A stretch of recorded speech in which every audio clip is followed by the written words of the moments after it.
ಎಲ್ಲರಿಗೂ ನಮಸ್ಕಾರಗಳು.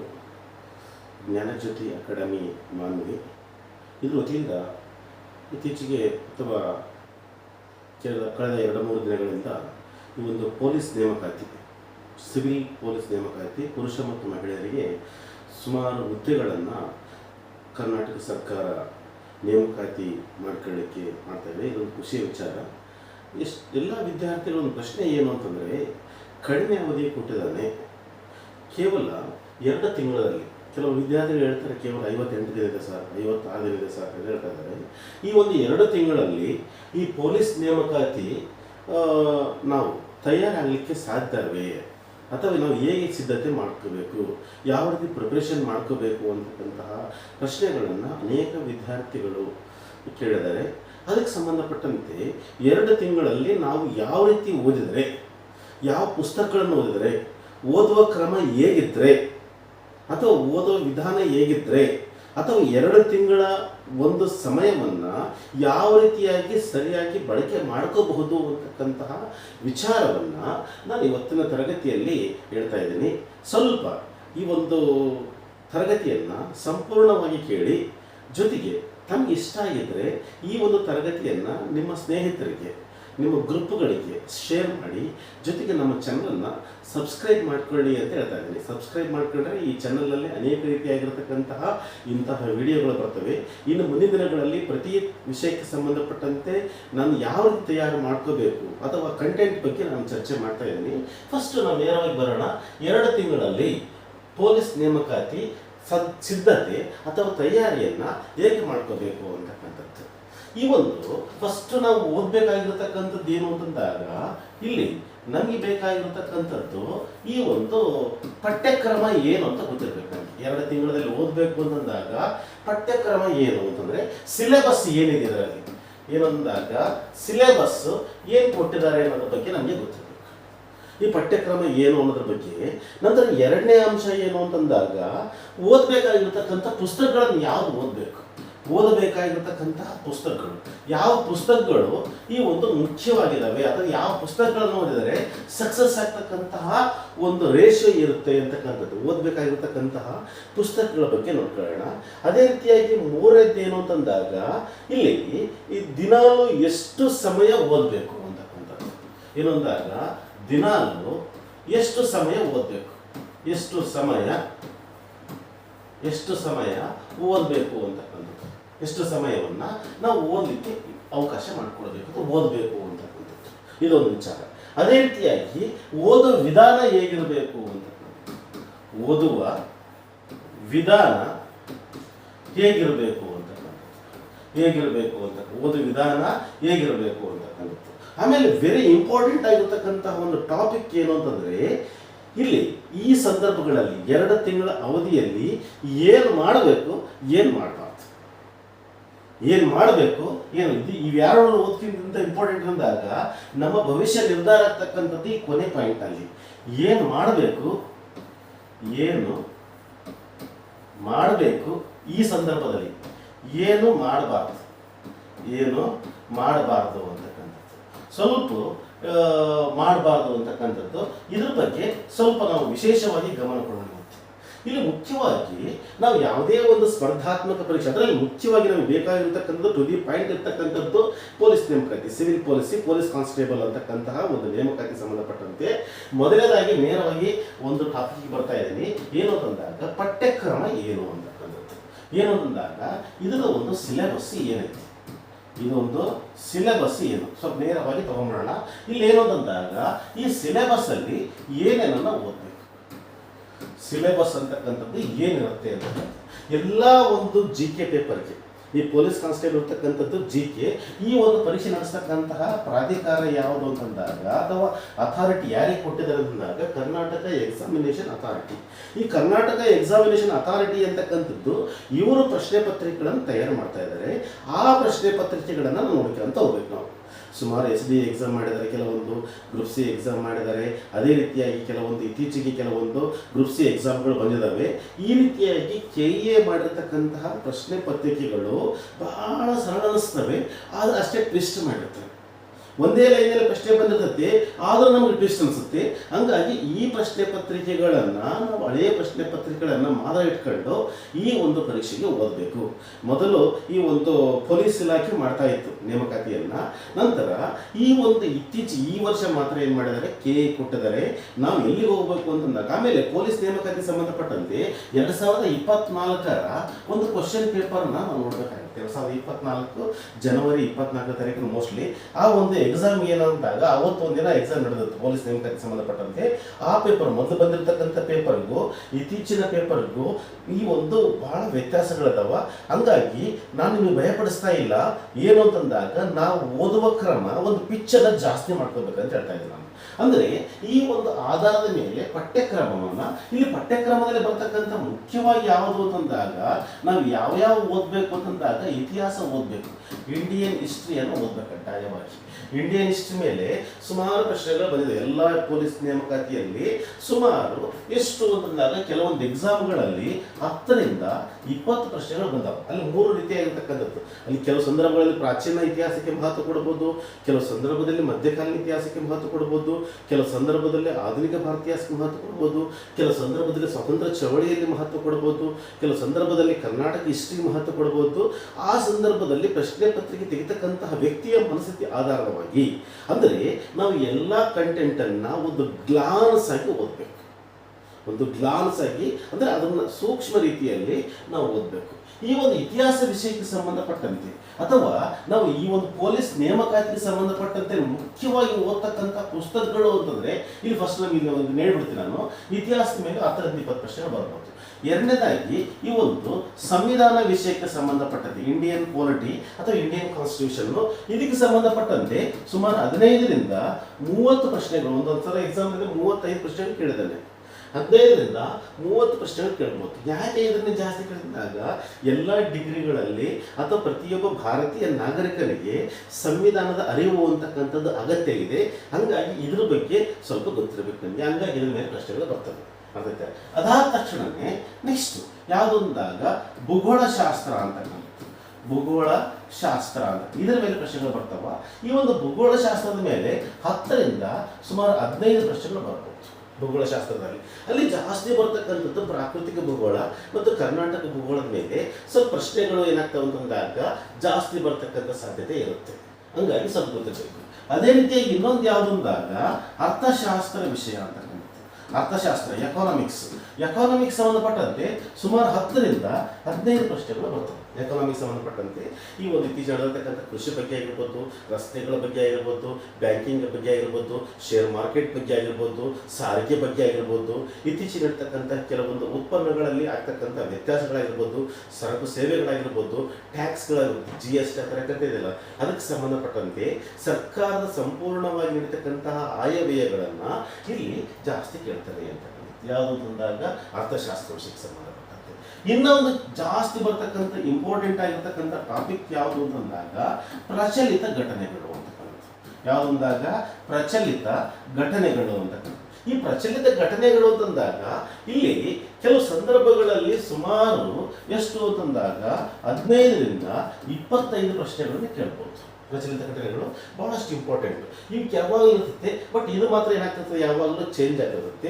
ಪ್ರಚಲಿತ ಘಟನೆಗಳು ಅಂತಕ್ಕಂಥದ್ದನ್ನು ನಾವು ಇದನ್ನು ಅಧ್ಯಯನ ಮಾಡಬೇಕು. ಯಾವುದನ್ನು ಓದಬೇಕಂತ ನಂತರದಲ್ಲಿ ಹೇಳ್ತೇನೆ ನಾನು. ಅದೇ ರೀತಿಯಾಗಿ ಇನ್ನೊಂದು ಸಾಮಾನ್ಯ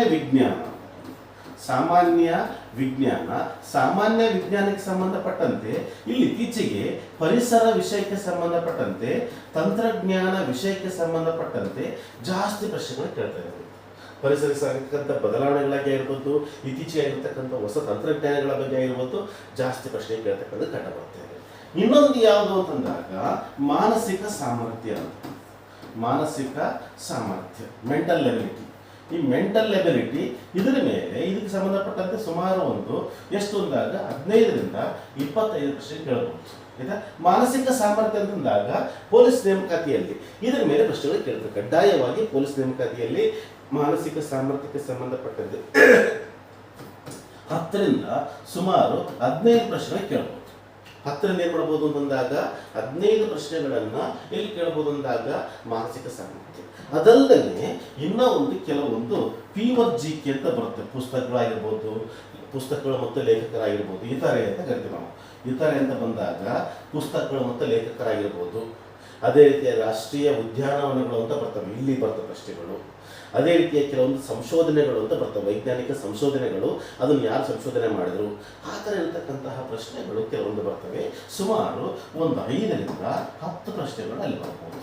ಇದು ಟೋಟಲ್ ಏನಂದಾಗ ಪೊಲೀಸ್ ನೇಮಕಾತಿಯಲ್ಲಿರ್ತಕ್ಕಂತಹ ಸಿಲೆಬಸ್. ಈ ಸಿಲೆಬಸ್ಸನ್ನು ಯಾವುದು ಬೇಕು ಅಂತಂದರೆ, ನಾನು ಫಸ್ಟು ರೆಡಿ ಇರಬೇಕು, ನನಗೆ ಇತಿಹಾಸ ವಿಷಯಕ್ಕೆ ಸಂಬಂಧಪಟ್ಟಂತೆ ಎಷ್ಟು ಗೊತ್ತಿದೆ, ಅರ್ಥ ಆಯ್ತಾ? ನಂತರ ಈ ಸಂವಿಧಾನ ವಿಷಯಕ್ಕೆ ಸಂಬಂಧಪಟ್ಟಂತೆ ಏನಾದರೂ ನನಗೆ ಗೊತ್ತಿದೆಯಾ, ಅದೇ ರೀತಿ ಭೂಗೋಳಶಾಸ್ತ್ರ ವಿಷಯಕ್ಕೆ ಸಂಬಂಧಪಟ್ಟಂತೆ ನನಗೆ ಏನಾದರೂ ಗೊತ್ತಿದೆಯಾ, ಅಥವಾ ಅಲ್ಲಿ ಏನು ಓದಬೇಕು ಅನ್ನೋದ್ರ ಬಗ್ಗೆ ಒಂದು ರೆಡಿ ಇರೋಕ್ಕೋಸ್ಕರನೇ ನಾನೇನು ಮಾಡಿದೆ, ನಾನು ಈ ಒಂದು ಅಂಶಗಳು ಕೊಟ್ಟಿದ್ದೆ. ಆಮೇಲೆ ಈ ಒಂದು ಸಿಲೆಬಸ್ ಆಧರಿಸಿ ಪುಸ್ತಕಗಳನ್ನು ಓದಬೇಕು ನಾವು. ಅಂದರೆ ಯಾವ ಪುಸ್ತಕಗಳನ್ನು ಓದಬೇಕು ಅಥವಾ ಓದಬೇಕಾಗಿರತಕ್ಕಂತಹ ಪುಸ್ತಕಗಳು. ಓದಬೇಕಾಗಿರತಕ್ಕಂತಹ ಪುಸ್ತಕಗಳು ಅಂತ ಬಂದಾಗ ಫಸ್ಟು ಇದೆಲ್ಲ ಪಕ್ಕಕ್ಕಿಡೋಣ. ಫಸ್ಟ್ ನಾವು ಏನು ಮಾಡಬೇಕು ಅಂದಾಗ 6ನೇ ತರಗತಿಯಿಂದ 10ನೇ ತರಗತಿ, 6ನೇ ತರಗತಿಯಿಂದ 10ನೇ ತರಗತಿ ಇಲ್ಲಿ ಯಾವುದು ಅಂತಂದಾಗ ಈ ಸ್ಟೇಟ್ ಸಿಲೆಬಸ್, DSCRT ಅವರು ಮಾಡಿರ್ತಕ್ಕಂತಹ ಸ್ಟೇಟ್ ಸಿಲೆಬಸ್ ಪುಸ್ತಕಗಳು 6ನೇ ತರಗತಿಯಿಂದ 10ನೇ ತರಗತಿ. ಅದು ಯಾವುದು ಅಂತಂದಾಗ ಸಮಾಜ ವಿಜ್ಞಾನ ಅಂತಕ್ಕಂಥದ್ದು. ಸಮಾಜ ವಿಜ್ಞಾನ ಪುಸ್ತಕಗಳನ್ನು ಕಡ್ಡಾಯವಾಗಿ ಓದಬೇಕು. ಕೆಲವು ಸಂದರ್ಭಗಳಲ್ಲಿ ಸರ್ ನಾನು ಓದಿದ್ದೀನಿ ಅಂತ ಕೆಲವರು ಹೇಳ್ತಾರೆ, ಓದಿದ್ದೀನಿ ಅಂತ ಹೇಳ್ತಿದ್ದಾರೆ. ಇನ್ನು ಕೆಲವರು ಏನಂದಾಗ ನಾನು ಆಲ್ರೆಡಿ ಓದ್ಬಿಟ್ಟಿದ್ದೀನಿ ಸರ್, ಒಂದ್ಸಲ ಓದಿ ಇಂಪಾರ್ಟೆಂಟ್ ಅಲ್ಲ. ಈ ಒಂದು ಸಮಾಜ ವಿಜ್ಞಾನ ಪುಸ್ತಕಗಳನ್ನು ಕನಿಷ್ಠ ಈ ಸಂದರ್ಭ ಆಲ್ರೆಡಿ ನಾವು ಓದಿರಬೇಕು. ಆದರೂ ಸಹ ನಾವು ಓದಲಿಕ್ಕೆ ನಾವು ಕೂತ್ಕೊಂಡ್ರೆ ಈ ಪುಸ್ತಕಗಳು 6ನೇ ಕ್ಲಾಸ್ನಲ್ಲಿ 2 ಸೇಮ್ ಬರ್ತವೆ. 6ನೇ ಕ್ಲಾಸ್ 2 ಪುಸ್ತಕಗಳು, 7ನೇ ಕ್ಲಾಸ್ 2 ಪುಸ್ತಕಗಳು, 8ನೇ ಕ್ಲಾಸ್ 2 ಪುಸ್ತಕಗಳು, 9ನೇ ಕ್ಲಾಸ್ 2 ಪುಸ್ತಕಗಳು, 10ನೇ ಕ್ಲಾಸ್ 2 ಪುಸ್ತಕಗಳು, ಇಷ್ಟಿದ ಪುಸ್ತಕಗಳು. ಅಂದರೆ ಇದರಲ್ಲಿ ನಾವು ಓದೋದ್ರ ಮೂಲಕ ನಮಗೆ ಹಿಸ್ಟ್ರಿ ಕವರ್ ಆಗುತ್ತೆ, ಕಾನ್ಸ್ಟಿಟ್ಯೂಷನ್ ಕವರ್ ಆಗುತ್ತೆ, ಜಿಯೋಗ್ರಫಿ ಕವರ್ ಆಗುತ್ತೆ, ಎಕನಾಮಿಕ್ಸ್ ಕವರ್ ಆಗುತ್ತೆ. ಅರ್ಥ ಆಯ್ತಾ? ಸ್ಟೇಟ್ ಸಿಲೆಬಸ್ ಪುಸ್ತಕಗಳು. ಇನ್ನು ಸ್ವಲ್ಪ ಮೀರಿ ನಮಗೆ ಪ್ರಶ್ನೆ ಪತ್ರಿಕೆ ಏನಾದರೂ ಟಫ್ ಬರ್ತಾ ಇದೆ ಅಂತಂದಾಗ ಇದೇ ಸೇಮ್ ಪುಸ್ತಕಗಳು ಯಾವುದು ಅಂತಂದಾಗ 6ರಿಂದ 10ನೇ ತರಗತಿಯ ಒಂದು ಯಾವುದು ಅಂತಂದಾಗ ಸೆಂಟ್ರಲ್ ಸಿಲೆಬಸ್ CBSE ಅಂತಕ್ಕಂಥದ್ದು. ಈ ಒಂದು CBSE ಪುಸ್ತಕಗಳನ್ನು ಓದಬೇಕು. NCERT ಅವರು ಮಾಡಿರ್ತಾರೆ, NCERT ಮಾಡಿರ್ತಕ್ಕಂಥದ್ದು. ಹಂಗಾಗಿ ಇತ್ತೀಚೆಗೆ NCERT ಬುಕ್ಗಳಲ್ಲಿ ಅಂದರೆ ಪ್ರಶ್ನೆ ಪತ್ರಿಕೆ ತಯಾರು ಮಾಡ್ತಕ್ಕಂಥ ವ್ಯಕ್ತಿ ಯಾವಾಗಲೂ ಇಂಗ್ಲೀಷ್ನಲ್ಲೇ ಪ್ರಶ್ನೆ ಪತ್ರಿಕೆ ತಯಾರು ಮಾಡ್ತಾನೆ, ಅದರಲ್ಲಿ ಕನ್ನಡಕ್ಕೆ ಏನು ಮಾಡ್ತಾರೆ, ತರ್ಜುಮೆ ಮಾಡ್ತಾರೆ. ಹಂಗಾಗಿ KAದಲ್ಲಿ ತರ್ಜುಮೆ ಮಾಡೋ ಸಂದರ್ಭಗಳಲ್ಲಿ ಬಹಳಷ್ಟು ರೀತಿಯಾಗಿರ್ತಕ್ಕಂಥ ಗೊಂದಲಗಳು ಆವತ್ತಿನಿಂದ ಇದ್ದಾವೆ. ಹಂಗಾಗಿ ನಾವೇನು ಮಾಡಬೇಕು ಅಂತಂದಾಗ ಯಾವಾಗಲೂ ಇಂಗ್ಲೀಷ್ ಪುಸ್ತಕಗಳನ್ನು ನಾವು ಓದ್ತಕ್ಕಂಥದ್ದನ್ನು ನಾವು ರೂಢಿ ಮಾಡ್ಕೊಳ್ಬೇಕು. ಇಂಗ್ಲೀಷ್ ಬರುತ್ತೋ ಬರಲ್ಲ ಮುಖ್ಯ ಅಲ್ಲ. ಹಂಗಾಗಿ ಇಂಗ್ಲೀಷ್ ಪದಗಳನ್ನು ಇಟ್ಕೋಬೇಕು. CBSE ಪುಸ್ತಕಗಳನ್ನು ಓದಬೇಕು. ಎಷ್ಟನೇ ಕ್ಲಾಸಿನಿಂದಾಗ 6ನೇ ಕ್ಲಾಸಿಂದ 10ನೇ ಕ್ಲಾಸ್ವರೆಗೆ. ಯಾವುದು ಅಂತಂದರೆ ಅದೇ ಸೇಮ್ ಸೋಷಿಯಲ್ ಸೈನ್ಸ್ ಪುಸ್ತಕಗಳನ್ನು, ಸಮಾಜ ವಿಜ್ಞಾನ ಪುಸ್ತಕಗಳನ್ನು ಓದಬೇಕು. ನಮ್ಮಲ್ಲಿ ಭಾಗದಲ್ಲಿರ್ತಕ್ಕಂತಹ ನಮ್ಮ ಹೈದರಾಬಾದ್ ಕರ್ನಾಟಕ ಭಾಗ ಇರ್ಬೋದು, ಎಷ್ಟು ಗ್ರಾಮೀಣ ಪ್ರದೇಶದ ಮಕ್ಕಳಿಗೆ ಏನು ಅಂತಂದಾಗ ಇವೆಲ್ಲ ಇಂಗ್ಲೀಷಲ್ಲಿ ಇರ್ತಾವೆ ಸರ್, ಹೆಂಗೆ ಓದಬೇಕು ನಾವು, ಇಂಗ್ಲೀಷಲ್ಲಿ ಇರ್ತವೆ ಹೆಂಗೆ ಓದಬೇಕು ಅಂತಂದಾಗ ಇದಕ್ಕೆ ಸಂಬಂಧಪಟ್ಟಂತೆ ಒಂದು ಆಯ್ಕೆ ಇದೆ ನಮಗೆ. ಈ ಒಂದು CBSE ಪುಸ್ತಕಗಳನ್ನು ಯಾವುದು ಅಂತಂದಾಗ ತಮಿಳುನಾಡು ಗೌರ್ಮೆಂಟು ಏನು ಮಾಡಿದಾಗ NCERT ಪುಸ್ತಕಗಳನ್ನು ಯಥಾವತ್ತಾಗಿ ಏನು ಮಾಡಿದ್ದಾರೆ ಅಂದಾಗ ತಮಿಳುನಾಡಿನಲ್ಲಿ ಟ್ರಾನ್ಸ್ಲೇಟ್ ಮಾಡ್ಕೊಂಡಿದ್ದಾರೆ. ಬಟ್ ತಮಿಳುನಾಡಿನಲ್ಲಿ ಕನ್ನಡ ವಿದ್ಯಾರ್ಥಿಗಳಿದ್ದಾರೆ. ಅಂದರೆ ಕನ್ನಡದಲ್ಲಿ ತಮಿಳುನಾಡಿನಲ್ಲಿ ಕನ್ನಡ ಮೀಡಿಯಂನಲ್ಲಿ ಪುಸ್ತಕಗಳು ಸಿಗ್ತವೆ. ಹಂಗಾಗಿ ತಮಿಳುನಾಡು ಟೆಕ್ಸ್ಟ್ ಬುಕ್ ಕಮಿಟಿಯಿಂದ ನಾವು 6ನೇ ಕ್ಲಾಸ್ನಿಂದ 10ನೇ ಕ್ಲಾಸ್ನವರೆಗೆ ಈ ತಮಿಳುನಾಡು ಗೌರ್ಮೆಂಟಿನ ಟೆಕ್ಸ್ಟ್ ಬುಕ್ಗಳನ್ನು ಅಲ್ಲಿ ಲ್ಯಾಂಗ್ವೇಜ್ ಕೇಳುತ್ತೆ. ಆ ಲ್ಯಾಂಗ್ವೇಜ್ನಲ್ಲಿ ಕನ್ನಡ ಆಪ್ಷನ್ ಮಾಡ್ಕೊಂಡ್ರೆ ನಾವು ನೆಟ್ಟಲ್ಲಿ ಏನು ಮಾಡ್ಕೋಬೋದು ಅಂದಾಗ ಈ ಒಂದು ಇಂಟರ್ನೆಟ್ನಲ್ಲಿ ಕನ್ನಡ ಟೆಕ್ಸ್ಟ್ ಬುಕ್ಗಳನ್ನು, ತಮಿಳುನಾಡು ಗೌರ್ಮೆಂಟ್ ಪುಸ್ತಕಗಳನ್ನು ನಾವು ಡೌನ್ಲೋಡ್ ಮಾಡ್ಕೋಬೋದು. ಆ ಪುಸ್ತಕಗಳು ಓದಬೇಕು. ಈ ಪುಸ್ತಕಗಳು ಓದೋದ್ರಿಂದ ನಮಗೆ NCERT ಪುಸ್ತಕಗಳು ಓದೋಕ್ಕಾಗುತ್ತೆ. ಹಂಗಾಗಿ ಇವುಗಳನ್ನು ಸಹ 1-2 ಸರಿ ನೀವು ಓದಬೇಕು. ಇವು ಓದಿದರೆ ಸೇಮ್ ಮತ್ತೆ history, economics, political science, geography. ಮತ್ತು ಕೆಲವು ಸಂದರ್ಭಗಳಲ್ಲಿ ತಮಿಳುನಾಡು ಗೌರ್ಮೆಂಟ್ ಬಗ್ಗೆ, ತಮಿಳುನಾಡಿನ ಇತಿಹಾಸದ ಬಗ್ಗೆ ಜಾಸ್ತಿ ಕೊಡ್ತಾರೆ. ಅದ್ರ ಬಗ್ಗೆ ತಲೆ ಕೆಡಿಸ್ಕೊಳ್ಳೋಕೆ ಹೋಗ್ಬೇಡ್ರಿ. ನಮಗೆ ಕರ್ನಾಟಕಕ್ಕೆ ಸಂಬಂಧಪಟ್ಟಂತೆ, ಇಡೀ ಇಂಡಿಯನ್ ಹಿಸ್ಟ್ರಿಗೆ ಸಂಬಂಧಪಟ್ಟಂತೆ ಈ ಪುಸ್ತಕಗಳನ್ನು ಓದೋದು ಭಾಳ ಇಂಪಾರ್ಟೆಂಟು. ಒಂದು ಸ್ಟೇಟ್ ಸಿಲೆಬಸ್ಸು, ಇನ್ನೊಂದು CBSE ಸಿಲೆಬಸ್. ಈ ಪುಸ್ತಕಗಳನ್ನು ಕಡ್ಡಾಯವಾಗಿ ಓದಬೇಕು. ಕನಿಷ್ಠ 3-4 ಸಾರಿ ನಾವು ಓದಿ ಅಲ್ಲಿ ಏನು ಮಾಡಬೇಕು ಅಂದಾಗ ಪಾಯಿಂಟ್ಗಳನ್ನು ಮಾಡ್ಕೋಬೇಕು. ಆ ಪಾಯಿಂಟ್ ಮಾಡ್ಕೊಂಡಾಗ ನಾವು ನೆಕ್ಸ್ಟ್ ರಿವಿಷನ್ ಮಾಡ್ತಿರ್ಬೇಕಂದಾಗ ಆ ಪಾಯಿಂಟ್ ಓದಿದ್ರೆ ಸಾಕು, ನಮ್ಗೆ ಏನಾಗುತ್ತೆ ಆ ಪುಸ್ತಕ ಓದಿದಂತೆ ಭಾಸವಾಗುತ್ತೆ. ಅದು ನಮಗೆ ಗೊತ್ತಿರಬೇಕು ಅಂತ. ಆಮೇಲೆ ನಾವು ಇದಕ್ಕೆ ಸಂಬಂಧಪಟ್ಟಂತೆ ನಮ್ಮ ರೆಫರೆನ್ಸ್ ಬೇಕು ಅಂತಂದರೆ ಯಾವ ಪುಸ್ತಕಗಳನ್ನು ಓದಬೇಕು ಅಂತ ಬಂದಾಗ, ಯಾವ ಪುಸ್ತಕಗಳನ್ನು ಓದಬೇಕು ಅಂತ ಬಂದಾಗ ಇಲ್ಲಿ ನಮಗೆ ಬೇಕಾಗಿರತಕ್ಕಂಥದ್ದು ಇತಿಹಾಸಕ್ಕೆ ಸಂಬಂಧಪಟ್ಟಂತೆ ಈ ಸಿಲೆಬಸ್ ಆಯ್ತಲ್ರಿ, ಪಠ್ಯಕ್ರಮ ಆಯಿತು, ನಂತರ ಯಾವ ಪುಸ್ತಕಗಳು ಓದಬೇಕು, ಓದಬೇಕಾಗಿರತಕ್ಕಂತಹ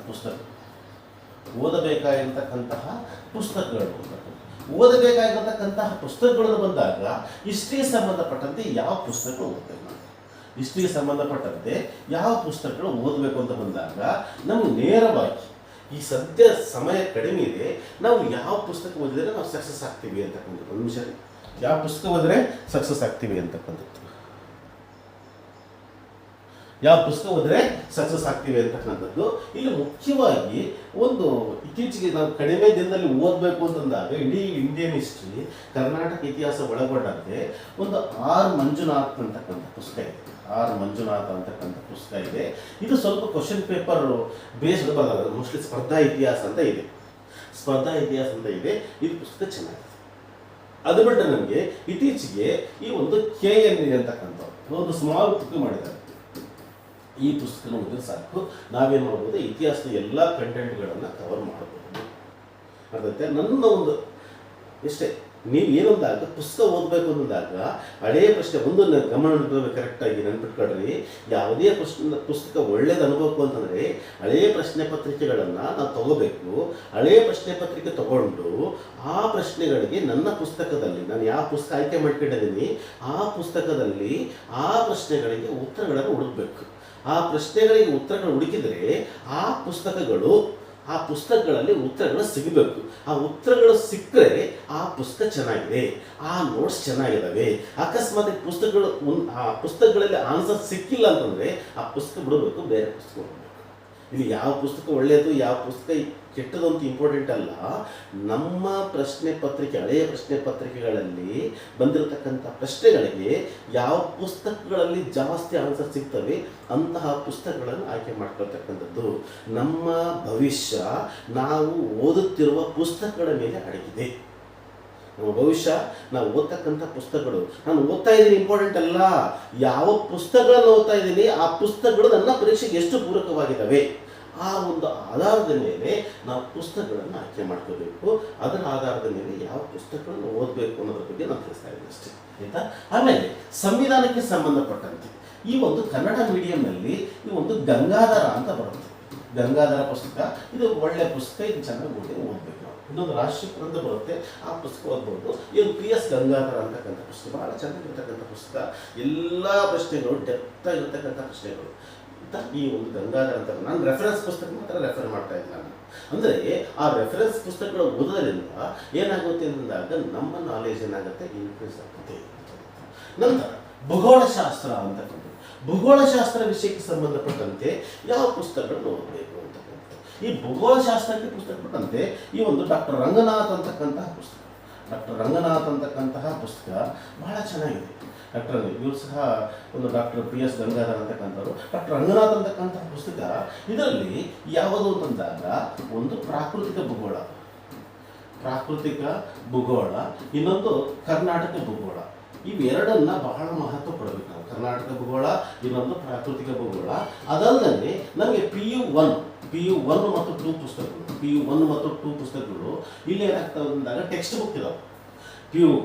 PUCದಲ್ಲಿ ಅಂತಾಗ PU1 ಮತ್ತು PU2ದಲ್ಲಿ ಟೆಕ್ಸ್ಟ್ ಬುಕ್ಗಳಿದಾವ. ಆ ಟೆಕ್ಸ್ಟ್ ಬುಕ್ಗಳನ್ನು ನಾವು ಓದಿದರೆ ಬೆಸ್ಟ್. PU1ನಲ್ಲಿ ಏನೊಂದಾಗ ಪ್ರಾಕೃತಿಕ ಭೂಗೋಳ ಮತ್ತು ಇಂಡಿಯನ್ ಜಿಯೋಗ್ರಫಿ ಸಂಬಂಧಪಟ್ಟಂತೆ ಒಂದು ಪ್ರಶ್ನೆಗಳು ಕೇಳಿದ್ದಾನೆ. ಎರಡನೇ ದಿನದಾಗ ಇಂಡಿಯನ್ ಜಿಯೋಗ್ರಫಿ PU2ದಲ್ಲಿ ಮತ್ತು ಮಾನವ ಭೂಗೋಳ ಅಂತ ಕೊಟ್ಟಿದ್ದಾನೆ. ಸ್ವಲ್ಪ ಆ ಪುಸ್ತಕಗಳು ಚೆನ್ನಾಗಿದೆ, ಓದಬೇಕು ಅಂತ. ಅರ್ಥಶಾಸ್ತ್ರಕ್ಕೆ ಸಂಬಂಧಪಟ್ಟಂತೆ ಯಾವ ಪುಸ್ತಕ ಚೆನ್ನಾಗಿದೆ ಅಂತ, ಅರ್ಥಶಾಸ್ತ್ರಕ್ಕೆ ಸಂಬಂಧಪಟ್ಟಂತೆ ಇವತ್ತು ಗರಣೆ ಕೃಷ್ಣಮೂರ್ತಿಯವರು ಬರೆದಿರ್ತಕ್ಕಂಥ ಪುಸ್ತಕ ಭಾರತದ ಆರ್ಥಿಕತೆ ಅಂತಕ್ಕಂಥ ಒಂದು ಪುಸ್ತಕ. ಗರಣೆ ಕೃಷ್ಣಮೂರ್ತಿಯವರು ಭಾಳ ಚೆನ್ನಾಗಿ ಬರೆದಿದ್ದಾರೆ. ನಾವು ಎಕನಾಮಿಕ್ಸ್ ಓದಬೇಕು ಅಂತಂದರೆ ಒಂದು ಸ್ವಲ್ಪ ಮಹತ್ವ ಕೊಡಬೇಕು. ಏನಂದಾಗ ಆ ಪುಸ್ತಕ ರೀಸೆಂಟ್ ಎಡಿಷನ್ ಇದೆಯಾ ಅಂತ. ಯಾಕಂದರೆ ಅಪ್ಡೇಟ್ ಆಗಿರತಕ್ಕಂಥ ಮಾಹಿತಿಗಳಿರ್ತವೆ. ಹಂಗಾಗಿ ಇತ್ತೀಚೆಗೆ ಪ್ರಕಟ ಆಗಿರತಕ್ಕಂಥ 2026ರಲ್ಲಿ ಏನಾದರೂ ಪ್ರಕಟ ಆಗಿರತಕ್ಕಂಥ ಪುಸ್ತಕ ಇದ್ದರೆ, ಅದರಲ್ಲಿ ಅಪ್ಡೇಟ್ ಇದ್ದರೆ ಅಂಥ ಪುಸ್ತಕಗಳನ್ನು ಆಯ್ಕೆ ಮಾಡ್ಕೋಬೇಕು. ಈ ಎಕಾನಮಿಕ್ಸ್ನಲ್ಲಿ ಕೆಲವೊಂದು ಏನಾಗ್ತವೆ ಅಂದಾಗ ಡಾಟಾಸ್ಗಳು ಏನಾಗ್ತವೆ, ಚೇಂಜ್ ಆಗ್ತಂತ ಹೋಗ್ತವೆ. ರೆಪೋ ರೇಟ್ ಆಗಿರ್ಬೋದು, ರಿವರ್ಸ್ ರೆಪೋ ರೇಟ್ ಆಗಿರ್ಬೋದು, ಈ ಥರ CRR ಆಗಿರ್ಬೋದು, ಅಥವಾ ಬೇರೆ ಯಾವುದೋ ರೀತಿಯಾಗಿರ್ತಕ್ಕಂಥ ಅಂಶಗಳು ಚೇಂಜ್ ಆಗ್ತಿರ್ತವೆ. ಹಂಗಾಗಿ ಸ್ವಲ್ಪ ರೀಸೆಂಟ್ ಎಡಿಷನ್ ತಗೊಂಡ್ರೆ ನಮಗೆ ಅನುಕೂಲ ಆಗುತ್ತೆ ಅಂತಕ್ಕಂಥ. ಈ ಪ್ರಚಲಿತ ಘಟನೆಗಳಿಗೆ ಸಂಬಂಧಪಟ್ಟಂತೆ, ಈ ಪ್ರಚಲಿತ ಘಟನೆಗಳು ಬಂದಾಗ ಆಲ್ರೆಡಿ ನಮಗೆ ಪೊಲೀಸ್ ನೇಮಕಾತಿಗೆ ಸಂಬಂಧಪಟ್ಟಂತೆ ಆಗಸ್ಟ್ 2ನೇ ತಾರೀಕಿಗೆ ಈ ಒಂದು ನಿರ್ಧಾರವನ್ನು ಮಾಡಿದ್ದಾರೆ, ದಿನಾಂಕವನ್ನು ನಿರ್ಧಾರ ಮಾಡಿದ್ದಾರೆ.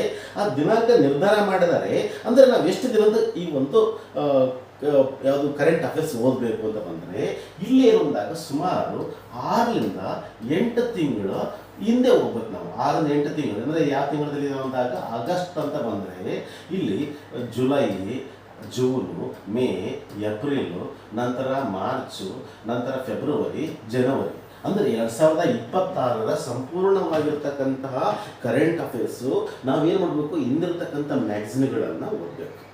ಸ್ಪರ್ಧಾ ವಿಜೇತ ಇರ್ಬೋದು, ಜ್ಞಾನ ಸಾಧನೆ ಇರ್ಬೋದು, ನಿಮಗೆ ಯಾವ್ದು ಇಷ್ಟ ಅದ ನೋಡ್ರಿ ಅಂತಹ ಮ್ಯಾಗ್ಝಿನ್ ಇಂಪಾರ್ಟೆಂಟ್. ಅಲ್ಲಿ ಏನಂದಾಗ ಅಲ್ಲಿರ್ತಕ್ಕಂಥ ಕಂಟೆಂಟ್ಗಳನ್ನು ನಿಮ್ಮದೇ ಆಗಿರ್ತಕ್ಕಂಥ ಭಾಷೆಯಲ್ಲಿ ಬರ್ಕೊಡ್ರಿ. ನಾವು ಯಾವಾಗಲೂ ಪ್ರಚಲಿತ ಘಟನೆಗೆ ಸಂಬಂಧಪಟ್ಟಂತೆ ರೆಫರ್ ಮಾಡತಕ್ಕಂತಹ ಒಂದು ನ್ಯೂಸ್ ಪೇಪರ್ ಯಾವುದು ಅಂತಂದಾಗ ಪ್ರಜಾವಾಣಿ ಪತ್ರಿಕೆಯನ್ನು ಕಡ್ಡಾಯವಾಗಿ ಓದ್ತಕ್ಕಂಥ ನೋಡಿ ಮಾಡ್ಕೋಬೇಕು.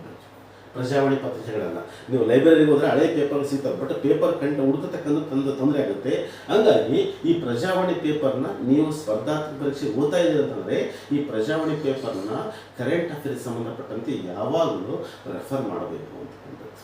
ಪ್ರಚಲಿತ ಘಟನೆಗಳು ಸ್ವಲ್ಪ 6 ತಿಂಗಳಿಂದ 8 ತಿಂಗಳವರೆಗೆ, ಅಂದರೆ 2026 ಅದಾದ್ಮೇಲೆ 2025 ನಡೆದಿರ್ತಕ್ಕಂಥ ಕೆಲವೊಂದು ನೋಬೆಲ್ ಪ್ರೈಸ್ಗಳನ್ನು, ಕೆಲವೊಂದು ಮಹತ್ವದ ಪ್ರಶಸ್ತಿಗಳನ್ನು ನಾವು ಓದಬೇಕು. ಅಥವಾ 2025ರಲ್ಲಿ ಒಬ್ಬ ಯಾವುದೋ ಮಹಾನ್ ವ್ಯಕ್ತಿ ತೀರ್ಕೊಂಡಿದ್ದಾರೆ ಅಂದರೆ ಮರಣ ಹೊಂದಿದ್ದಾರೆ, ಅವ್ರ ಬಗ್ಗೆ ಸ್ವಲ್ಪ ತಿಳ್ಕೊಂಡಿರಬೇಕು.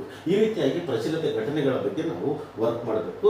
ಇಲ್ಲಿ ಏನಂದಾಗ ಮ್ಯಾಗ್ಝಿನ್ಗಳನ್ನು ಅಂದರೆ ಮಾಸಪತ್ರಿಕೆಗಳನ್ನು ನಾವು ಗಮನ ಇಟ್ಕೊಂಡು ಓದಬೇಕು. ಅದೇ ರೀತಿಯಾಗಿ ಸಾಮಾನ್ಯ ವಿಜ್ಞಾನ ಅಂತ ಬರುತ್ತೆ. ಈ ಸಾಮಾನ್ಯ ವಿಜ್ಞಾನಕ್ಕೆ ಸಂಬಂಧಪಟ್ಟಂತೆ ಇಲ್ಲಿ ಯಾವುದು ಅಂತಂದಾಗ ಈ ಪರಿಸರಕ್ಕೆ ಸಂಬಂಧಪಟ್ಟಂತೆ, ಈ ಪರಿಸರ ಅಧ್ಯಯನಕ್ಕೆ ಸಂಬಂಧಪಟ್ಟಂತೆ ವಿನೋದ್ ಕುಮಾರ್ ಚವ್ಹಾಣ್ ಬರೆದಿರ್ತಕ್ಕಂಥ ಒಂದು ಪುಸ್ತಕ, ವಿನೋದ್ ಕುಮಾರ್ ಚವ್ಹಾಣ್ ಬರೆದಿರ್ತಕ್ಕಂಥ ಪುಸ್ತಕ 4G ಸೈನ್ಸ್ ಅಂತ ಬರುತ್ತೆ. ಆ ಪುಸ್ತಕಗಳನ್ನು ನಾವು ಓದಿದರೆ ಏನು ಮಾಡ್ಬೋದು ಅಂದಾಗ ನಾವು ಅಂಕಗಳನ್ನು ಗಳಿಸ್ಕೊಳ್ತು ಅಂತಕ್ಕಂಥದ್ದು. ಆಮೇಲೆ ಇನ್ನೊಂದು ಕೊನೆಯದೊಂದು ಯಾವುದು ಅಂತಂದಾಗ ಈ ಮಾನಸಿಕ ಸಾಮರ್ಥ್ಯ. ಈ ಮಾನಸಿಕ ಸಾಮರ್ಥ್ಯ ಅಂತ ಬಂದಾಗ ನೀವು ಕಡ್ಡಾಯವಾಗಿ ಪ್ರಾಕ್ಟೀಸ್ ಮಾಡಬೇಕು. ಕ್ಯಾರೆನ್ ಟೆಸ್ಟ್ ಇರ್ಬೋದು, ನಂತರ ಯಾವುದು ಅಂತಂದಾಗ ದಿಕ್ಕುಗಳ ಪರೀಕ್ಷೆ ಇರ್ಬೋದು, ವೆನ್ ಡಯಾಗ್ರಾಮ್ಸ್ ಇರ್ಬೋದು, ಡಿಕೋಡಿಂಗ್ ಇರ್ಬೋದು, ಸಿರೀಸ್ ಟೆಸ್ಟ್ ಇರ್ಬೋದು.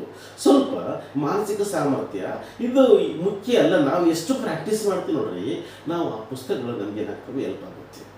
ಈ ಮಾನಸಿಕ ಸಾಮರ್ಥ್ಯಕ್ಕೆ ಸಂಬಂಧಪಟ್ಟಂತೆ ಸ್ಪರ್ಧಾ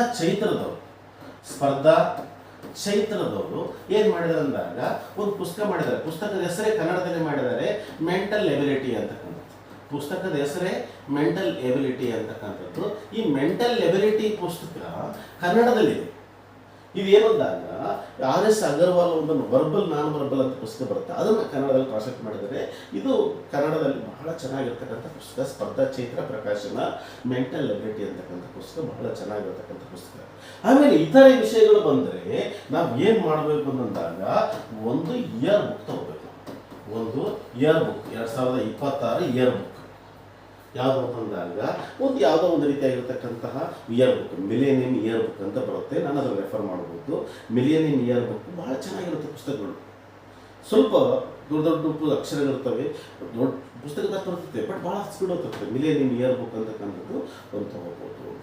ಈ ರೀತಿಯಾಗಿ ನಾವು ಈ ಪುಸ್ತಕಗಳನ್ನು ಓದಿದರೆ ನಾವೇನು ಮಾಡ್ಬೋದು ಅಂತಂದಾಗ ಸಕ್ಸಸ್ ಆಗ್ತಕ್ಕಂಥ ರೇಷಿಯೋ ಜಾಸ್ತಿ ಇರುತ್ತೆ ಅಂತಕ್ಕಂಥದ್ದು. ಸ್ವಲ್ಪ ನಾವೇನು ಮಾಡ್ತಾ ಅಂದಾಗ ಇಲ್ಲಿ ನಾವು ನೇಮಕಾತಿಗೆ ಸಂಬಂಧಪಟ್ಟಂತೆ ಪಠ್ಯಕ್ರಮ ಏನಿರುತ್ತೆ ನೋಡಿದೆ ನಾವಿಲ್ಲಿ, ನಂತರ ಓದಬೇಕಾಗಿರ್ತಕ್ಕಂಥ ಪುಸ್ತಕಗಳನ್ನು ನೋಡಿದೆ ನಾವು. ಆಮೇಲೆ ಇನ್ನೊಂದು ಏನು ಅಂತಂದಾಗ ದಿನಾಲು ಎಷ್ಟು ಸಮಯ ಓದಬೇಕು ಅಂತಕ್ಕಂಥದ್ದು. ದಿನಾಲು ಎಷ್ಟು ಸಮಯ ಓದಬೇಕು ಅಂತ ಬಂದಾಗ ಎಷ್ಟು ಸಮಯ ಓದಬೇಕಪ್ಪ ನಾವು ದಿನಾಲು ಎಷ್ಟು ಸಮಯ ಓದಬೇಕು, ಬಹಳ ಕ್ವಶನ್. ಎಷ್ಟು ಸಮಯ ಓದಬೇಕು, ಎಷ್ಟು ಸಮಯ ಓದಿದರೆ ನಾವು ಏನು ಮಾಡ್ಬೋದು ಅಂದಾಗ ಸಕ್ಸಸ್ ಆಗಬಹುದು. ನಮಗೆ ದಿನಾಲು ಎಷ್ಟು ಸಮಯ ಓದಬೇಕು ಅಂತಂದರೆ ನಮ್ಗೆ ಇರ್ತಕ್ಕಂತಹ ಸಮಯ ದಿನಕ್ಕೆ ಇರ್ತಕ್ಕಂಥ ಸಮಯ, ಪ್ರಪಂಚದಲ್ಲಿ ಯಾವುದೇ ವ್ಯಕ್ತಿ ಇರತಕ್ಕಂಥ ಸಮಯ ಎಷ್ಟು ಅಂತಂದಾಗ ದಿನಕ್ಕೆ ಎಷ್ಟು ಅಂತಂದಾಗ 24 ಗಂಟೆ. ದಿನಾಲು ಎಷ್ಟು ಅಂತಂದಾಗ 24 ಗಂಟೆನೇ ಇರುತ್ತೆ ಒಬ್ಬ ವ್ಯಕ್ತಿಗೆ. ಇಲ್ಲಿ ಸಮಯ ಅಂತ ಬಂದಾಗ ಇಲ್ಲಿ ಸಮಯಕ್ಕೆ ಸಂಬಂಧಪಟ್ಟಂತೆ ಒಂದು ಡಯಗ್ರಾಮ್ ಇರುತ್ತೆ. ಸಮಯ ಅಂತಕ್ಕಂಥದ್ದು ಸಮಯವನ್ನು ಮೊದಲನೇದಾಗಿ ಏನು ಮಾಡ್ಬೋದು ಅಂದಾಗ ಸಮಯವನ್ನು ಏನು ಮಾಡ್ಬೋದು ನಾವು ವ್ಯರ್ಥ ಮಾಡ್ಬೋದು. ಸಮಯವನ್ನು ಏನು ಮಾಡ್ಬೋದು ನಾವು ವ್ಯರ್ಥ ಮಾಡ್ಬೋದು. ಸಮಯವನ್ನು ವ್ಯರ್ಥ ಮಾಡ್ಬೋದು. ಎರಡನೇದಾಗಿ ಏನು ಮಾಡ್ಬೋದು, ಸಮಯವನ್ನು ಏನು ಮಾಡ್ಬೋದು ಅಂತಂದಾಗ ಉಪಯೋಗ ಮಾಡ್ಬೋದು. ಸಮಯವನ್ನು ವೇಸ್ಟ್ ಮಾಡ್ಬೋದು, ಸಮಯವನ್ನು ಯೂಸ್ ಮಾಡ್ಕೋಬಹುದು. ಇನ್ನೊಂದು ಸಮಯವನ್ನು ಏನು ಮಾಡ್ಬೋದು ಅಂದಾಗ ಇನ್ವೆಸ್ಟ್ ಮಾಡ್ಕೋಬಹುದು, ಅಂದರೆ ಸಮಯವನ್ನು ಹೂಡಿಕೆ ಮಾಡ್ಕೋಬಹುದು. ಇದು ಯಾರಿಗೆ ಬಿಟ್ಟಂಥ ವಿಚಾರ? ಇದು ನಮಗೆ ಬಿಟ್ಟಂಥ ವಿಚಾರ. ನಾನು ಯಾವ ಕೆಟಗರಿಯಲ್ಲಿ ಇದ್ದೀನಿ?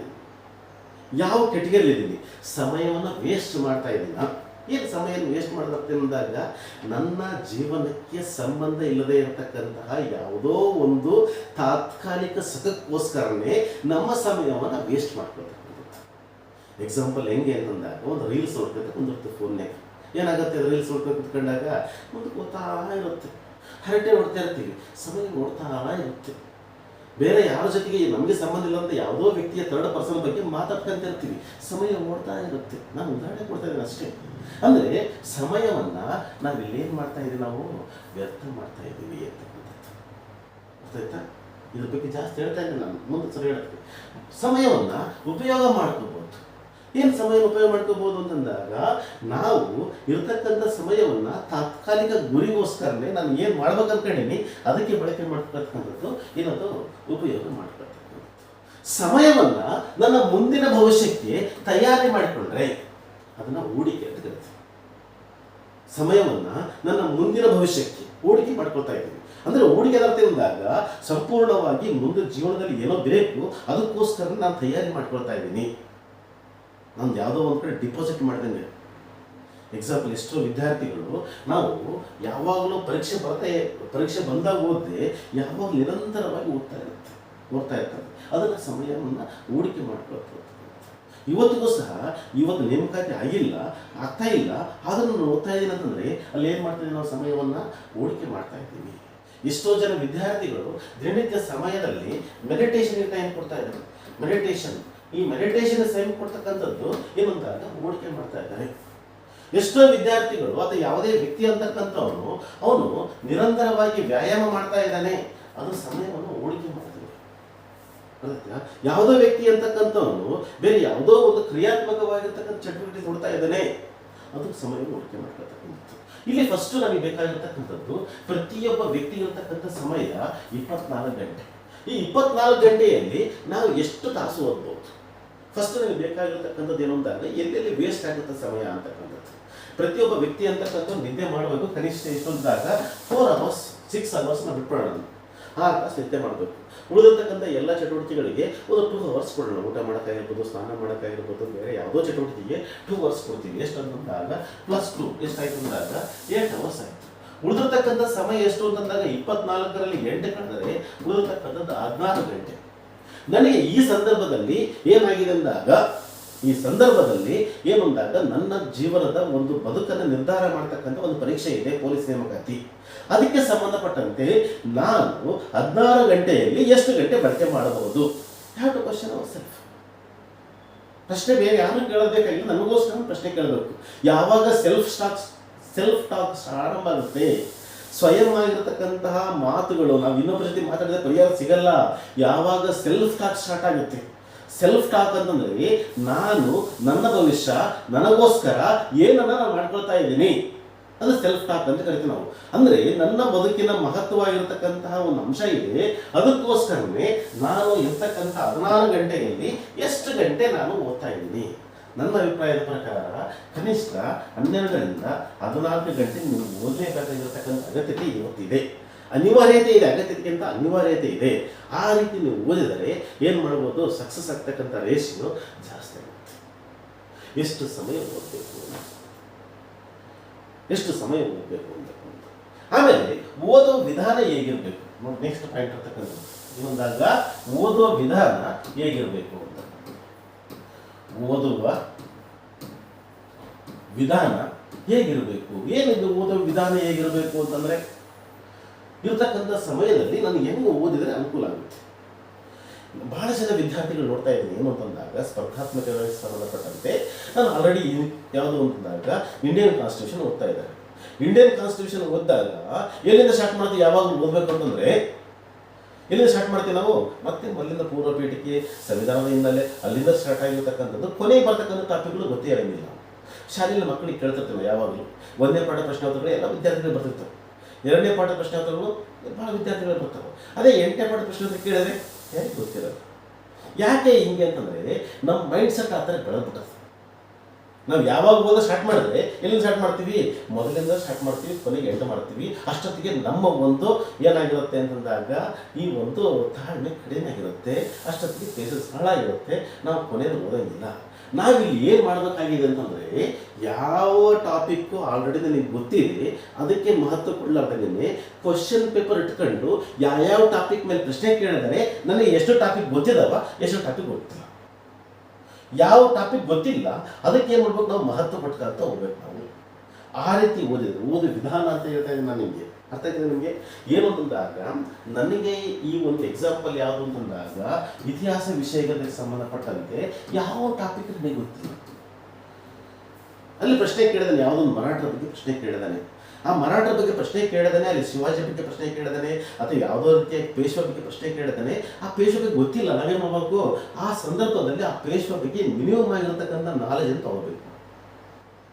ನೆಕ್ಸ್ಟ್ ಯಾವುದೋ ಒಂದು ಮೊಘಲರ ಒಂದು ಕಲಾಶೈಲಿಯ ಬಗ್ಗೆ ಪ್ರಶ್ನೆ ಕೇಳಿದಾನೆ, ಕಲಾಶೈಲಿ ಬಗ್ಗೆ ಗೊತ್ತಿಲ್ಲ ನನಗೆ, ಎಲ್ಲೋ ಒಂದು ಕೇಳ್ತಾನೆ ಯಾವುದು ಅಂತಂದಾಗ ಈ ಬ್ಲ್ಯಾಕ್ ತಾಜ್ ಅಂದರೆ ಒಂದು ಪ್ರಶ್ನೆ ಕೇಳ್ತಾನೆ. ಅಂದರೆ ತಾಜ್ ಮಹಲ್ ಎಷ್ಟಿದ್ದಾವೆ ಸರ್ಚ್ ಮಾಡಬೇಕು ನಾವು. ಅಂದರೆ ಆ ಪ್ರಶ್ನೆ ಕೇಳಿದಂದಾಗ ಅದಕ್ಕೆ ಸಂಬಂಧಪಟ್ಟಂತೆ ಮಾಹಿತಿಗಳನ್ನು ಸಂಗ್ರಹ ಮಾಡ್ಕೋಬೇಕು ನಾವು. ಆ ರೀತಿ ನಾವು ಮಾಡಿದರೆ ಓದ ವಿಧಾನ ಯಾವುದೋ ಯಾವುದು ಅಂದಾಗ ಕಾನ್ಸ್ಟಿಟ್ಯೂಷನ್ ಸಂಬಂಧಪಟ್ಟಂತೆ ಯಾವುದೋ ಒಂದು ರೀತಿಯಾಗಿರ್ತಕ್ಕಂಥ ನಮಗೆ ಪೂರ್ವ ಪೀಠಿಕೆ ಗೊತ್ತದ, ಮೂಲಭೂತ ಹಕ್ಕು ಗೊತ್ತದವ, ಮೂಲಭೂತ ಕರ್ತವ್ಯ ಗೊತ್ತವ, ರಾಷ್ಟ್ರಪತಿ ಗೊತ್ತದ, ಉಪರಾಷ್ಟ್ರಪತಿ ಗೊತ್ತದ. ಅದೇ ರೀತಿ ಯಾವುದೋ ಒಂದು ರೀತಿಯಾಗಿರ್ತಕ್ಕಂಥದ್ದು ಈ ಒಂದು ಚುನಾವಣಾ ಆಯೋಗದ ಮೇಲೆ ಪ್ರಶ್ನೆ ಕೇಳ್ತಾನೆ ನಾವು. ಚುನಾವಣಾ ಆಯೋಗದಲ್ಲಿರ್ತಕ್ಕಂತಹ ಮುಖ್ಯ ಒಂದು ಚುನಾವಣಾ ಆಯುಕ್ತರ ಅಧಿಕಾರ ಎಷ್ಟು ಅಂತ ಕೇಳ್ತಾನೆ. ಅಂದರೆ ನಾವು ಆ ಟಾಪಿಕ್ ಹೇಳ್ತಾನೆ ಹೋಗಿರ್ಬೇಕು ನಾವು. ಪ್ರತಿಯೊಂದು ಟಾಪಿಕ್ ಅಂದರೆ ಎಲ್ಲೆಲ್ಲಿ ಕಂಟೆಂಟ್ ಆ ಪ್ರಶ್ನೆ ಕೇಳಿದಾನೆ, ಫ್ರೇಮ್ ಮಾಡಿದಾನೆ, ಆ ಎಲ್ಲ ಟಾಪಿಕ್ಗಳು ನನಗೆ ಬರ್ತಾ ಇದ್ದಾವೆ ಇಲ್ಲ ಅಂತಕ್ಕಂಥದ್ದು ನಾವು ನೋಡಬೇಕು ನಾವು. ಆ ರೀತಿ ಓದೋ ವಿಧಾನ ಅಂತಕ್ಕಂಥದ್ದು ಚೇಂಜ್ ಆಗಿರಬೇಕು. ಅರ್ಥ ಆಯ್ತಾ? ಅದೇ ರೀತಿ ಇತ್ತೀಚೆಗೆ ಬಂದಾಗ ಈ ಒಂದು ಎಕಾನಮಿಗೆ ಸಂಬಂಧಪಟ್ಟಂತೆ ಅಲ್ಲಿ ಕರಡಿ ಕುಣಿತ, ಗೂಳಿ ಆ ಪದಗಳು ಬಳಸ್ತಾನೆ, ಆದರೆ ನನಗೆ ಗೊತ್ತಿದ್ದೆಲ್ಲ ನೋಡ್ಕೊಳ್ಬೇಕು ನಾವು. ಸೈನ್ಸ್ ಸಂಬಂಧಪಟ್ಟಂತೆ ಇತ್ತೀಚೆಯಾಗಿರ್ತಕ್ಕಂಥ ರೀಸೆಂಟ್ ಆಗಿರ್ತಕ್ಕಂಥ ಘಟನೆಗಳು ಅಪ್ಡೇಟ್ ಆಗಿದ್ದೀನಿಲ್ಲ. ಅಂದರೆ ನಾವು ಯಾವ ಟಾಪಿಕ್ ಓದಬೇಕು ಅಂದರೆ ಓದುವ ಸಂದರ್ಭಗಳಲ್ಲಿ ಪ್ರಶ್ನೆ ಪತ್ರಿಕೆಯನ್ನು ಆಧಾರವಿಟ್ಟುಕೊಂಡು ನಾವು ಓದಿದರೆ ಓದುವ ರೇಷಿಯೋ ಏನಾಗುತ್ತೆ ಅಂತಂದಾಗ, ಸಕ್ಸಸ್ ಆಗ್ತಕ್ಕಂಥ ರೇಷಿಯೋ ನಮಗೆ ಇಂಪಾರ್ಟೆಂಟ್ ಏನು ಅಂತಂದಾಗ, ನಾನು ಎಷ್ಟು ಓದಿದ್ರೆ ಇಂಪಾರ್ಟೆಂಟ್ ಅಲ್ಲ, ಎಕ್ಸಾಮ್ನಲ್ಲಿ ರಿಸಲ್ಟ್ ಬಂದ ಮೇಲೆ ನನ್ನ ಆಯ್ಕೆ ಪಟ್ಟಿಯಲ್ಲಿ ಹೆಸರೈತಲ್ಲ ಅನ್ನೋದ ಮೇಲೆ ನಮ್ಮ ಭವಿಷ್ಯ ನಿರ್ಧಾರ ಆಗುತ್ತೆ. ಅರ್ಥ ಆಯ್ತಾ? ಅದಕ್ಕೋಸ್ಕರನೇ ನಾವು ಓದೋ ವಿಧಾನವನ್ನು ನಾವು ಚೇಂಜ್ ಮಾಡ್ಕೋಬೇಕಾಗುತ್ತೆ, ಅನಿವಾರ್ಯತೆ ಇದೆ. ಆಯ್ತಾ? ನೆಕ್ಸ್ಟು ಕೊನೆಯ ಒಂದು ಯಾವುದು ಅಂತಂದಾಗ, ಈ ಸಿದ್ಧತೆಯಲ್ಲಿ ಏನು ಮಾಡಬೇಕು ಏನು ಮಾಡಬಾರ್ದು. ಈ ಸಿದ್ಧತೆಯಲ್ಲಿ ಪೊಲೀಸ್ ನೇಮಕಾತಿಯಲ್ಲಿ ಏನು ಮಾಡಬೇಕು, ಏನು ಮಾಡಬೇಕು, ಏನು ಮಾಡಬಾರ್ದು.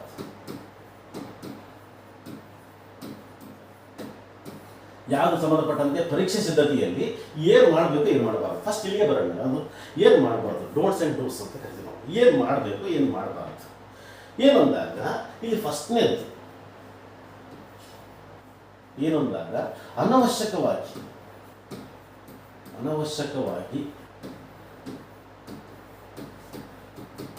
ಮೊಬೈಲ್ ಬಳಕೆ ಏನಂದಾಗ ಬೇಡ. ಅನವಶ್ಯಕವಾಗಿ ಮೊಬೈಲ್ ಬಳಕೆ ಬೇಡ. ಏನು ಅನವಶ್ಯಕವಾಗಿ ಮೊಬೈಲ್ ಬಳಕೆ ಅಂತಂದಾಗ, ಇಲ್ಲಿ ಎಕ್ಸಾಂಪಲ್ ಏನಂದಾಗ ಒಂದು ವ್ಯಾಟ್ಸಪ್ ಅಂತ ಬರುತ್ತೆ. ವ್ಯಾಟ್ಸಪ್ ಬೇಕು, ಅನವಶ್ಯಕವಾಗಿ ಬೇಡ. ಯಾರೋ ಒಂದು ಗುಡ್ ಮಾರ್ನಿಂಗ್ ಅಂತ ಕಳಿಸ್ತಾರೆ, ನೀವು ಅದಕ್ಕೆ ವೆರಿ ಗುಡ್ ಮಾರ್ನಿಂಗ್ ಅಂತ ಕಳಿಸ್ತಾರೆ. ಊಟ ಆಯ್ತು ಅಂತ ಕೇಳ್ತಾರೆ, ಊಟ ಆಯ್ತು, ಏನು ಊಟ ಮಾಡಿದ್ರೆ ಸುಮ್ಮನೆ ಅನವಶ್ಯಕವಾಗಿರ್ತಕ್ಕಂಥ ಬಳಕೆ ಬೇಡ, ಚಾಟಿಂಗ್ ಬೇಡ. ಎರಡನೇದಾಗಿ ಏನು ಅಂತಂದಾಗ ಸ್ಟೇಟಸ್ಗಳನ್ನು ನೋಡಬಾರ್ದು. ಒಂದು 2 ತಿಂಗಳ ನೋಡಲ್ಲ ಅಂತ ಡಿಸಿಷನ್ ತಗೊಂಡ್ರೆ ಹೆಂಗೆ ನೋಡೋಕ್ಕಾಗಲ್ಲ, ಏನೂ ತೊಂದರೆ ಇಲ್ಲ ಆಯಿತಾ. ಸ್ಟೇಟಸ್ಗಳನ್ನು ಫೇಸ್ಬುಕ್ಗೆ ಹೋಗ್ಬಾರ್ದು. ಅರ್ಥಾತ್ ಅನವಶ್ಯಕವಾಗಿ ನನಗೆ ಅವಶ್ಯಕತೆ ಮೊಬೈಲ್ ಬೇಡ ಅಂತ ಹೇಳ್ತಾ ಇಲ್ಲ, ಅನವಶ್ಯಕ ಮೊಬೈಲ್ ಬಳಕೆ ಬೇಡ ಅಂತ ಹೇಳ್ತಾ ಇಲ್ಲ. ಯೂಟ್ಯೂಬಲ್ಲಿ ಯಾವುದೋ ರೀಲ್ಸ್ ಬರ್ತವೆ, ಇನ್ಸ್ಟಾಗ್ರಾಮಲ್ಲಿ ಯಾವುದೋ ಬರ್ತವೆ, ಅರ್ಥಾಯ್ತಾ. ಯಾವುದೂ ಸಾಧ್ಯ ಇಲ್ಲ, ಏನೋ ತಾತ್ಕಾಲಿಕವಾಗಿ ಏನೋ ಆಗಲ್ಲ. ನಾನು ಇನ್ವಾಲ್ವ್ಮೆಂಟ್ ಆಗಿ ನಾನು ಮೊಬೈಲ್ ಬಳಕೆ ಮಾಡ್ತಾ ಇದ್ದೀನಿ ಅಂದಾಗ ನಾನು ಪರ್ಮಿಷನ್ನ ಕೊಟ್ಟರೆ ಆಗ್ತಿತ್ತು. ನನ್ನ ಜೀವನದಲ್ಲಿ ಏನಾದರೂ ಒಂದು ಘಟನೆ ನಡೆದರೆ ಅದಕ್ಕೆ ಯಾರು ಕಾರಣ? ನಾನೇ ಕಾರಣ. ನನ್ನ ಪರ್ಮಿಷನ್ ಇರದೆ ನನ್ನ ಜೀವನದಲ್ಲಿ ಯಾವ ಘಟನೆ ನಡೀಲಿಕ್ಕೆ ಸಾಧ್ಯ ಇಲ್ಲ.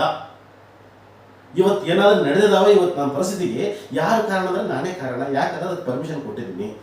ಹಾಗಾಗಿ ಅನವಶ್ಯಕವಾಗಿ ಮೊಬೈಲ್ ಬಳಕೆ ಬೇಡ ಅಂತ ಹೇಳ್ತಾ ಇದ್ದೀನಿ.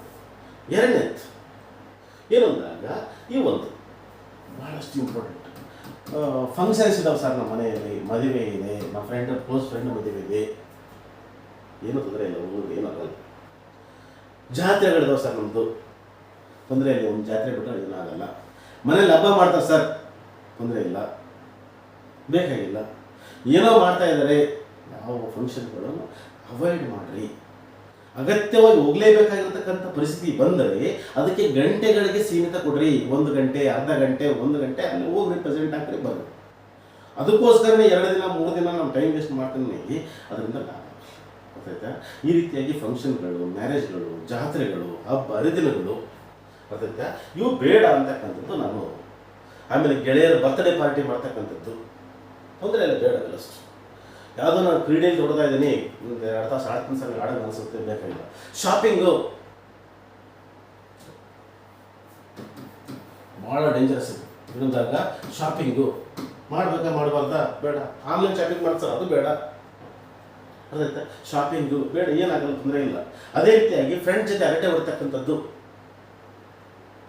ಇಲ್ಲ ಸರ್, ಮೈಂಡ್ ರಿಲೀಫ್ಗೋಸ್ಕರ ಮಾತಾಡ್ತೀನಿ, ಬೇಡ, ತೊಂದರೆ ಇಲ್ಲ, ಏನಾಗಲ್ಲ. ಅರ್ಥ ಆಯ್ತಾ. ಅದೇ ರೀತಿ ಅನವಶ್ಯಕವಾಗಿರ್ತಕ್ಕಂಥ ಮಾತುಗಳು, ಯಾವುದೋ ಸಂಬಂಧ ಇಲ್ಲ ಆ ಮಾತುಗಳು ಬೇಡ ಅಂತಕ್ಕಂಥದ್ದು.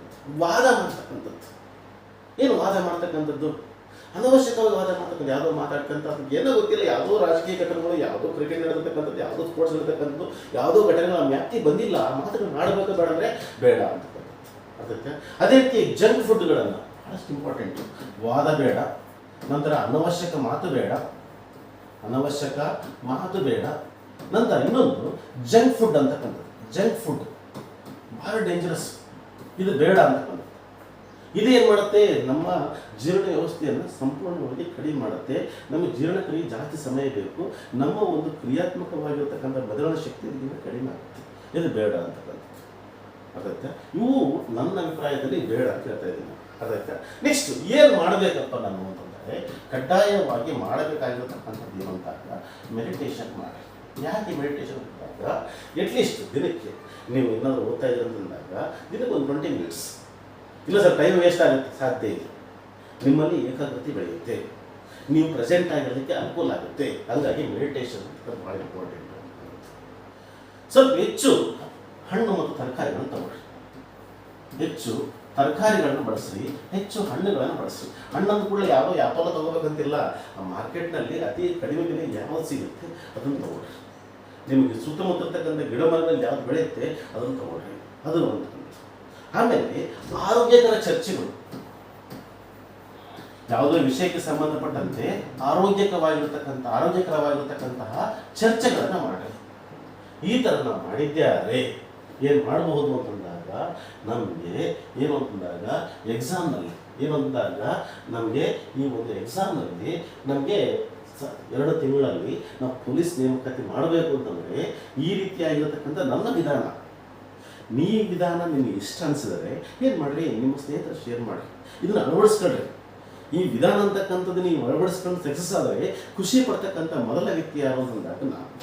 ಹಂಗಾಗಿ ಸ್ವಲ್ಪ ನನಗೆ ಕೇಳಿದ ಮಟ್ಟಿಗೆ ನಾನು ಹೇಳಿದ್ದೀನಿ. ಹಂಗಾಗಿ ಈ ರೀತಿಯಾಗಿರ್ತಕ್ಕಂತಹ ಒಂದು ತಯಾರಿ ಮಾಡ್ಕೊಂಡ್ರೆ ನೀವು ಒಂದು ಹುದ್ದೆ ನಿಮ್ಮನ್ನಾಗಲಿ ಅಂತ ಪ್ರಸ್ತ ನನ್ನ ಒಂದು ವಿಡಿಯೋ ಮುಗಿಸ್ತಾ ಇದ್ದೀನಿ. ಎಲ್ರಿಗೂ ಧನ್ಯವಾದಗಳು.